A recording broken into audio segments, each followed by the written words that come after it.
Thanks so much for checking out Tea and Butty on YouTube. Please don't forget to like and subscribe.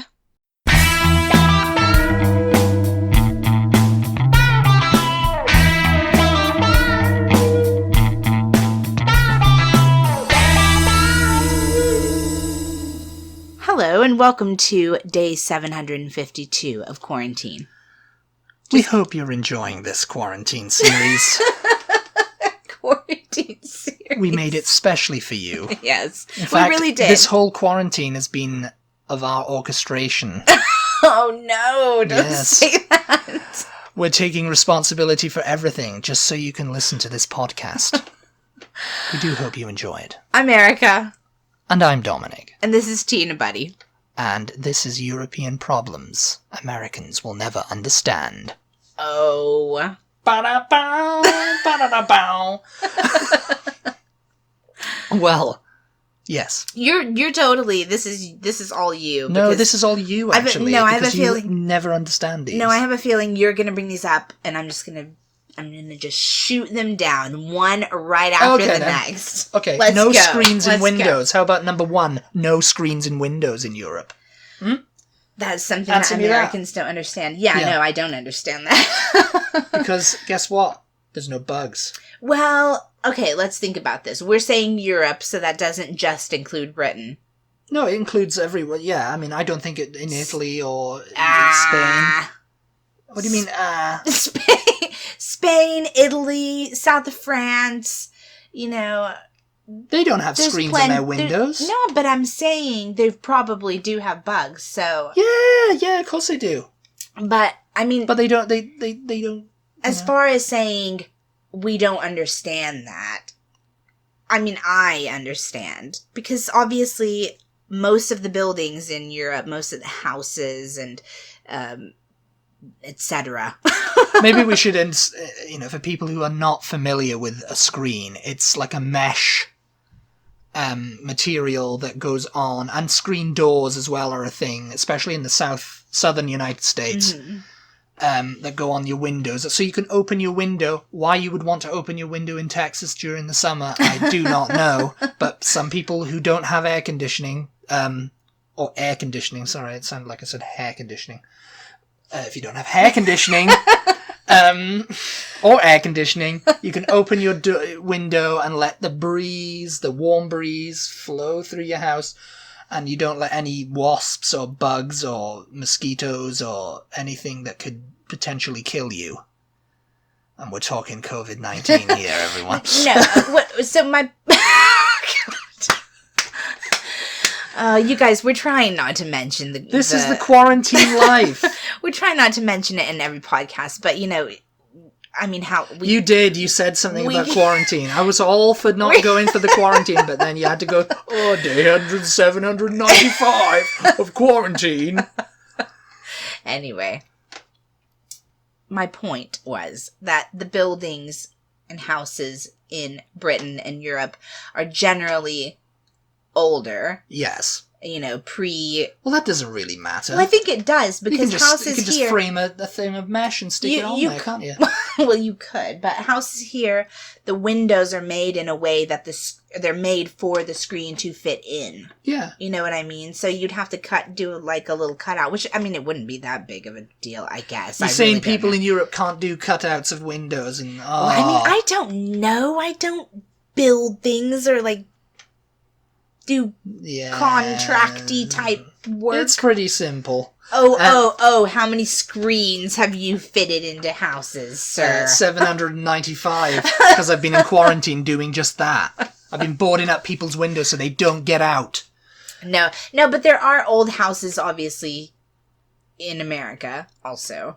I mean, pre-central air conditioning, at least. Yeah. Not anywhere as old as there are in Europe, but... And the idea would be that you would have a screen door, a screen front door, a screen on your back door, and then you could leave your windows open, and you would just get the draft coming in through the house, you know? Cross breeze, yeah. The cross breeze, yeah.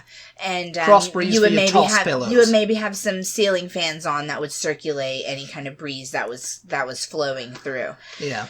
And and you don't want the bugs in the house, so you have the screens. But yeah, I mean, of course there are bugs in like, southern Spain and France and there are in Britain, because I can remember being in Britain with the window open and moths coming in. Moths come in, yeah. Moths are bugs. Yes. Flies, yeah. bees. Yes. Yes, you want them all in there, don't you? You're saying you wouldn't want to wake up with a little bee going, hello. I've come from the honey tree to bring you your honey. Oh my god. It's very 100-acre wood. We live in the 100-acre wood. No, but you had the opposite problem when you came here. You were like, why are there screens on the windows? Why are there screens on the windows? What's going on? Why are all the cups wobbling? No, I mean, like, we need to replace these ones, but, like, because there's like holes in them where bees have been trying to tunnel in, the wasps, they eat away at it.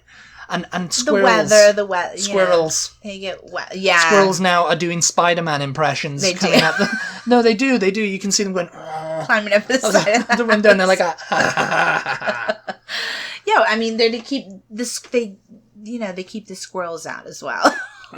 No, they don't. The squirrels are freaking just ripping them up. The squirrels will come in through your chimney. Yeah. They're getting the All walls. right, what's next? What's next on this list? Washing lines and dryers. We don't understand why. We do washing lines and not dryers in Britain. Oh, yeah. Why are there no dryers in Britain? No, yeah. Why? I agree with that one. We don't understand that. Yeah. Why don't you have dryers? Because hanging things out in the washing line. So go ahead and try to explain this to me. Because and I'll tell you why you're wrong. It's air. It's air. Okay? It's air. It's air. It's fresh air. And also... it's a case of, like, we don't have the space for a dryer in our kitchens. Our kitchens are very small. We don't put our dryers in our kitchens. Well, you should, because that's where all the washing goes on. That's another thing, washing machines in the kitchen. Why don't we get on to that? It's not on the list, but let's just add it here. Why is the washing machine in the kitchen? I don't want the washing machine in the kitchen. You have to explain these things. I don't need to explain these things. These are just how things are. This is the way, as the Mandalorian said. This is the way. It's just... Now, the thing about washing lines, because it's a thing we do over here. It does exist. The thing I've about lived Britain, in a house that had one of those little spindly the patio. things. It's a patio washer. Those were a 1980s invention. Washer? What are you talking about? They go on the patio, and they're like they're not like you have to string a line from a pole to another pole. Yeah. Like just a straight washing line. These things were like they had. You could drape the washing on them and you could turn them. Yeah. Because, they got turned with the breeze a little bit. Yeah. Those were like something that came out in the 80s, I remember, and they were like a patio line, they used to call them. We had one of those in one of the houses. Those were like a revolution for people in the 1980s in Britain. Okay, I remember my mother got one in like the late 80s. We got one and my dad had to put it in and everything, because it was like, it had to be cemented in and everything. And it was just like, oh, this is we mentioned this in another podcast and I had this is the way of the future. I had a little bit of a debate, a healthy discussion with someone on Facebook that was just like... you got into a slanging match, didn't you? No, but it was just like, oh no, it's so wonderful to take fresh sheets off the line and bring them in. It's just like, no. And they're like, oh, you're too young to understand how wonderful it is to bring. No. My grandmother had a washing line strung from one side of her back porch to the other side of the back porch. She used to hang things out to dry, bring them in. They smelled like outside. They didn't smell fresh. They didn't smell wonderful. They smelled like dirt. They smelled like they'd been outside. They smelled like I needed fresh air. They smelled like I needed the country. They smelled like I needed to wash them again. And she had a dryer as well. She had a dryer. We had a dryer from like we bought one in like the early 2000s. Mm-hmm. My dad got one. He finally got one because it was just kind of like a convenience. And it's like, oh, I'm going to buy one. But they use so much electricity. Yeah, that may be why my grandma also, didn't we were use talking about like knocking through a little bit so we could stick the vent out through the thing because we had it in the kitchen. Yeah, because we put the washer in the kitchen. The washing machine is in the kitchen, so the dryer should be as well. And we had a massive kitchen, so it was okay. So what we do is we because that thing was like a snake. Like the vent was a snake. We'd stick it out the door because if you left it in there, just all the freaking stink of like this freaking washing. Drying business going on. Yeah. So we stuck it out the back door, so, you know, it would vent it a little bit, but we were always talking about we never did, and we sold that house. So, you know... Just a little information for you. So, and, you know, my dad now lives in Spain, where he has to put his washing out on the line. Yeah. Because he doesn't even have radiators in Spain. They don't even have radiators in Spain. They don't have any need for them, really. No way. So the other annoying thing about putting clothes out to dry on the line in Britain... Bugs. No. It rains. Yes. Well, that's it. It gives it a bit of an extra wash, doesn't it? You guys. Let me just lean in here. Let me tell you something right now. In Britain, it rains not all day, every day, but it does rain almost every day for at least a couple of minutes. It's an island, you know that whole thing about raining frequently on islands. This is true of Britain. So you have days and days of sunshine, but all of a sudden a little storm will come in for like 5 minutes at a time. Not a little storm. What is it? What? It's a little black rain. I knew you were going to say that. Hovering over the honey tree. And it will rain. And unless you are home and prepared for this sudden freaking storm to just come in out of nowhere. It's raining. We'll have to go out and get. I've done that. I've had the call to action where I've had to go and grab the washing off the line and bring it in. And we put it on the radiator then. There's absolutely no reason to hang clothing, sheets, towels. It's a little black rain cloud outside. Get a dryer. It's 2020. Get a dryer. We have radiators as well. We used to put everything on the radiators. Yeah, and that looks so attractive, doesn't it? Going around so attractive. Who are we showing this to? Are we putting this on TV? Anybody who comes over and you have your freaking underwear and your shorts and your shirts. Anybody who comes over, who? The Queen? Anyone. Winnie the Pooh? Anyone. Is Winnie the Pooh coming over? I don't think Winnie the Pooh cares about whether my socks and underpants Get to number 3 are on the list. thing. He just wants to know where the honey is. Moving on. Honey pot. Sassenach. Let's see a honey pot. Just for you Outlander fans out there. Just a little Outlander humor. We're currently binging it. Anyway, number 3 on the list, please. No, this is something that's even worse than no dryers. So I thought, before you continue, I thought when we started this list that this was going to be things that Americans just don't understand. These are actually things that we complain about. Yes, pretty much. Yeah. Okay, so I had it wrong there. I thought I was going to be shooting you down, but now I'm just going to have to tell you why these things are correct. So explain number 3 then, the lack of good Mexican food. Explain it. This is something we don't understand about Europe, the lack of good Mexican food. I mean, that's pretty clear, isn't it? Yeah. You're not really that close to Mexico. It's pretty clear, but a lot of people go... the lack of good Mexican food. Why is there no Mexican food over here? I mean, it makes perfect sense to me. Why? I'm curious. Why is there so Mexicans? I'm curious what the Mexican population in Europe looks like. How many They eat just food.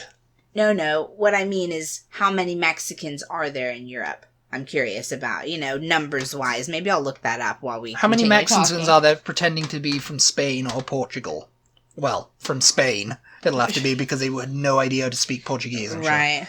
Sure. No, I mean, I just can't imagine that there's a very big Mexican or maybe like,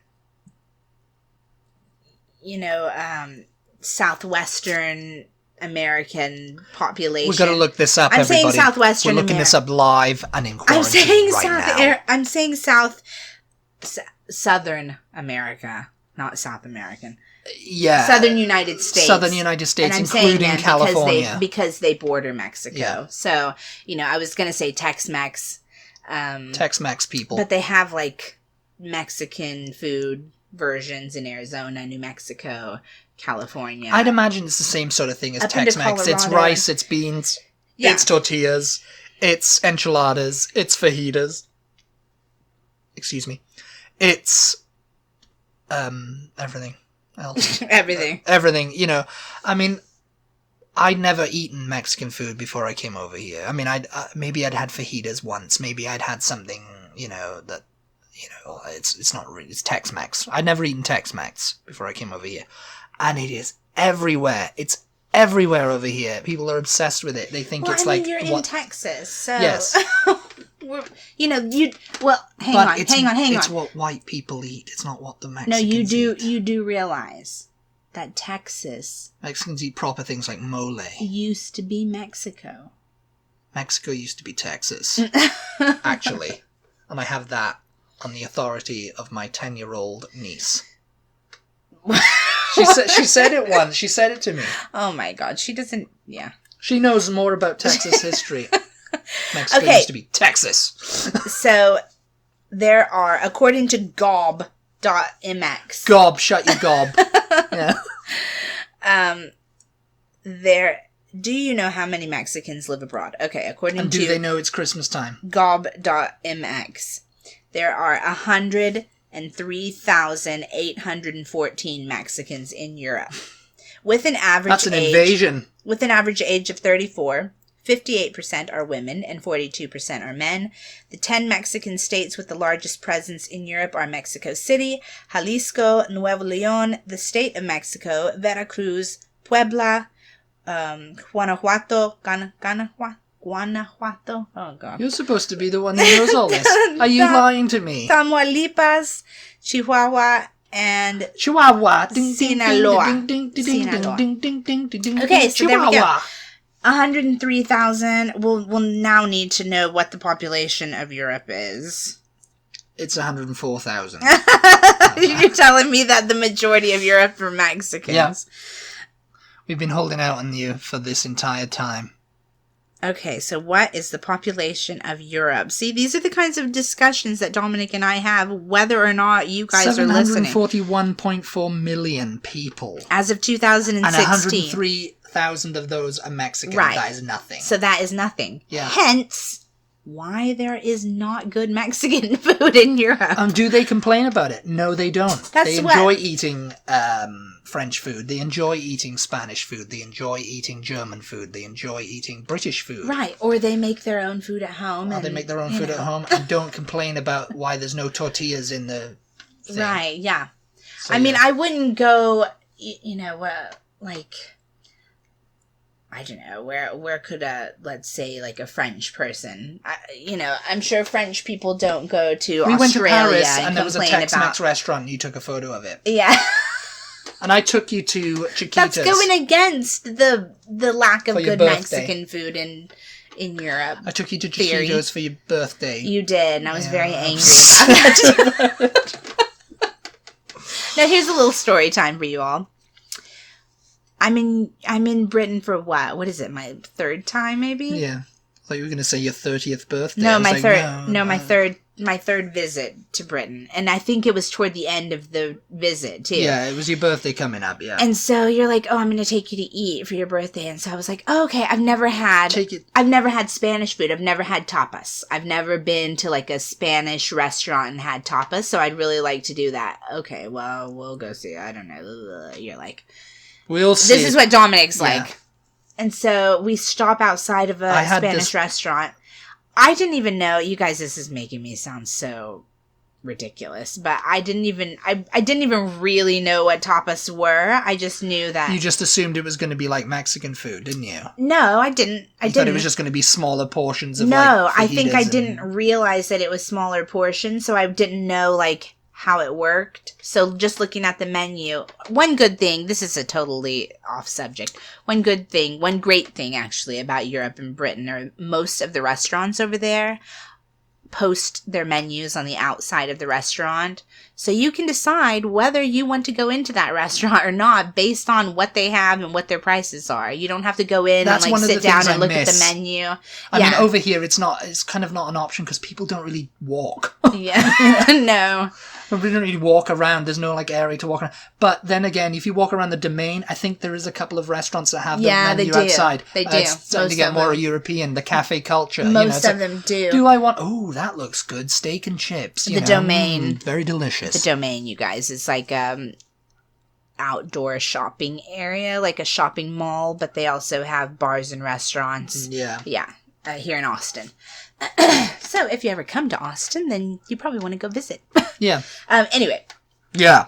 Yeah, so we went and we looked at the Spanish tapas restaurant, and I was younger and I didn't know what was going on. I was so much younger than today. And I was just like, I don't know how to work this, really. I don't understand. She never needed anyone. And so he talked me into, let's don't do this. Oh, no. I remember what it was. It was mostly seafood on the menu. And Dominic doesn't do seafood. I was like, it's mostly seafood on the menu, and I don't do seafood. Oh, and it's your birthday, so let's do what I want to do.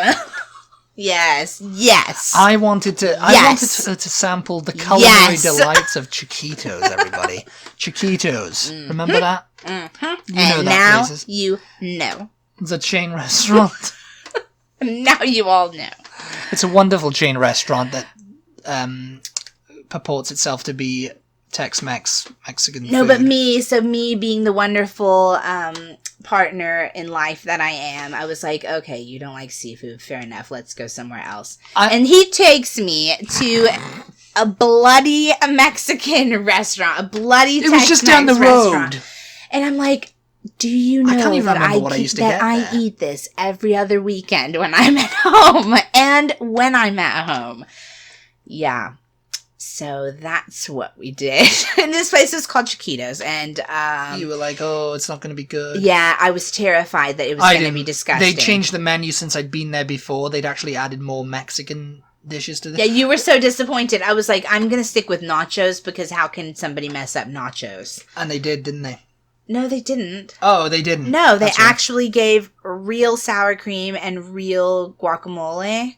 Because the sour cream I had encountered in Britain thus far was like runny. It wasn't. It was like Chipotle sour cream. It wasn't. I like that sour cream. I don't like freaking having to really freaking it drum it off my. It wasn't the thick and fluffy deliciousness that we have in America. I need it a little bit warm, like it is in Chipotle. Oh no! Well, it's not warm in Chipotle, is it? It's just runny sour cream that they just kind of go ladle on, and it's there, you know. Okay, we got to move it on. We still have two more points to make. Yeah, we went off on a tangent with that one. But you don't mind, do you? Because you like listening to us, don't you? Anyway, we hope. Anyway, the end of that story was they had good sour cream. It was good. Very surprised. Yes, yeah. I will finish off. It was actually good food, but like I said, how can you mess up nachos? Yeah. But yeah, it was good. I was surprised. It was actually very like just basically what you would get here in the States. Yeah, which I was not counting on whatsoever going in. Number 4 is air conditioning. Yeah, I mean, that's understandable. Again, the buildings and houses are old. So, I can imagine it's very... The end. It's very expensive to put in central air conditioning, isn't it? And it just won't work. I mean, people, everybody's for it. Those 2 weeks of the year it gets to, 90 degrees Fahrenheit in Britain, you know? I mean, it hits 90, everybody's freaking out. Like there's some sort of pandemic going on, Mm. And it's like, oh, what is happening? Oh, You know what, though? And it's like, we need air conditioning. We need it. Oh, why don't we have air conditioning? We need and it's just like, no. And then it calms down and it gets cold and everybody's like, oh, actually, no. We just like to bundle up and be by the fire. And but again, we're talking that this is Europe, right? This is not just Britain. This is Europe, so it gets much hotter. It gets much hotter in Spain and stuff. So yeah, but I mean, it's just like putting the work in. Like my dad lives in southern Spain, and it gets about as hot as it does here. He keeps all the curtains and everything closed to keep the sun out as much as possible. And they don't even have curtains. It's like black shutters. It's like dark wooden shutters. The thing about Spain, though, is completely block out the light. The building materials are different. It's like a stucco. And so they're made for the heat, basically. Yeah. It sort of keeps the interior coolish, as much as possible. Because it got cold when we were there. Because we went to Spain in November or December, and it got cold one night. It got quite cold. Yeah. I remember. And I was just like, that was just the one night, though, because the rest of the night, I was like, oh, it was quite comfortable for me, you know?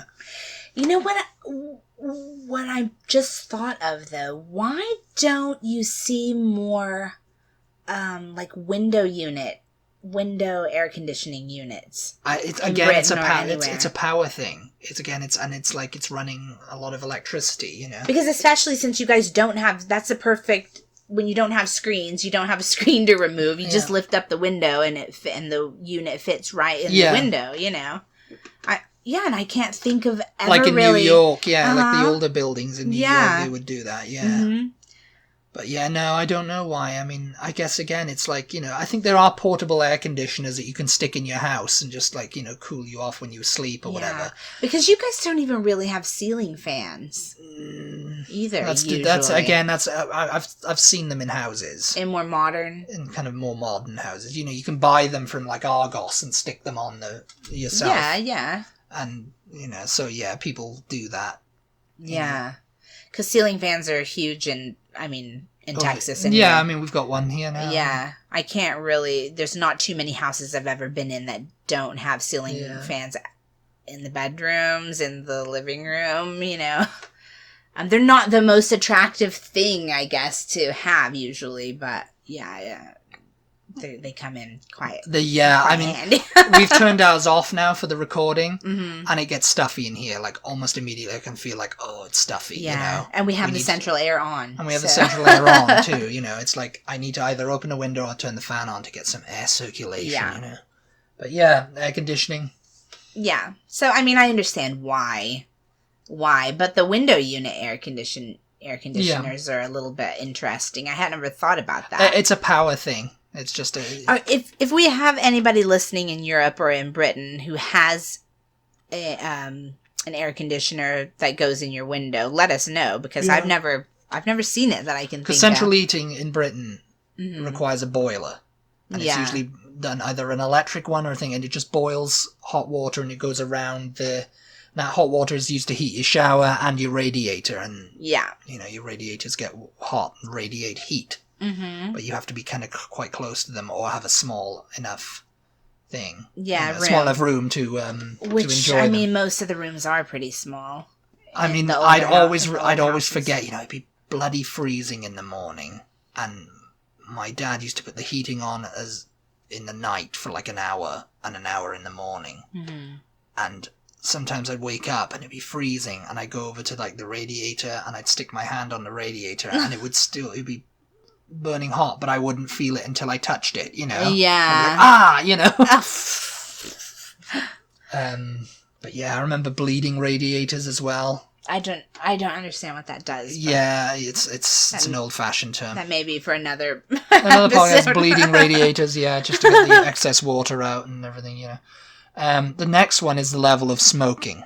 Last one, level of smoking in Europe. Yeah, definitely Americans will never understand that. Because I've heard several people going, I went to Spain and France, everybody is lighting up. And when I got to the UK, everyone's standing outside smoking. Yeah. It's really bizarre. It's bizarro world. You know, especially coming from a city like Austin, where you're not allowed to smoke in public places, like even in parks and stuff, you know? Yeah, in Britain, it's kind of like, you know, there was a ban in public restaurants and bars and stuff and hotels. You couldn't smoke in them, and that came into effect in around 2005 or something, maybe. I'm not sure when, but I remember, you know, before that everyone was lighting up in a pub, you know. Yeah. And but then it was like they had designated smoking areas out back or out front, or usually like if it was an old pub in like a terrace, they'd have to go out. There was no back area for them to go out. There was only the front, so you'd see them all just smoking out the front, you know, like the cafe culture, you know. You know, people are so health conscious in Austin that, I will say, the smoking. The first time, even if there wasn't a ban, I think most people wouldn't be smoking anyway. Yeah. Except for maybe in like bars and nightclubs. But I will say the first time, and actually every time we go back, it does like strike me. It startles me because it's almost like I forget that people still smoke. You know what I mean? Like, she's like, oh, God, yeah, people still smoke? What is going on? I remember in Italy, you saw these girls going out, and they were young girls. Mm-hmm. And I think you didn't say anything to me, but I remember you kind of looked at them weirdly. Mm-hmm. Because I remember they had cigarettes hanging out of all of their mouths. Every single one of them. And they were young. They were young. They were like 17 or something. Yeah. And they were just smoking like pros, you know? Like, you know. Yeah, because who does that? And you were just like, oh, you don't see teenagers doing that because, you know. Oh, you might see teenagers because they're teenagers. But they were smoking like, you know, like it was like they've been doing it since they were 5. Yeah, I mean, it is weird. You kind of had a look upon you, and I was just like, oh, yeah, you know, I forgot. You don't see that in America, you know. I remember when we went back to Britain one time, and everybody was vaping then. Oh, yeah, my dad was like, vaping, nobody was smoking, where everybody would have been, was doing it. Which now I think they're saying that vaping is just as bad for you as smoking, But yeah, it is a strange thing because, you know, as advanced as I consider people in Europe and Britain to be, you know, forward thinking and all of that kind of thing, you would think that they're smart enough to understand how bad it is for your health. So why? Well, they put they put the things on. You know, they put the warnings and the photos of someone's lungs being all black and tar and everything. Still didn't deter people. It's still, not great. Yeah. This list, by the way, in case you guys were interested, it came from Reddit. Yeah. There's a American problems Europeans are too European to understand, so we'll probably do one of them. Yeah. Again, they're always fun to do. They're always fun to do, like, you know, because we know we've had so much fun talking about this. We like to debate these kind of things. Like, oh yes, this is stupid. This is not right. This is wrong. This is absolutely right. But Anyway, we hope you are all well. We thank you so much for listening. As always, we appreciate your support. If you would like to further support us, just sharing this podcast with your friends or family or anybody you know that would be interested would really help us. We do have a Patreon page where we have perks for patrons like extra podcasts, Q&As. Dominic has an EP available that we give out to our patrons. And when you become a patron, you get that for free. Yeah, and also just that's the easiest way to be sure that you're going to get a reply from us every single time is by asking us a question or reaching out to us on our Patreon page. So that's always something to think about. But yeah, just giving us a rating or review on whichever podcast app you're listening to this on also helps us. That helps us tremendously, actually. Tremendous help. Yeah. But thanks for listening, and we'll talk to you next time. Talk to you next time. Bye. Bye-bye.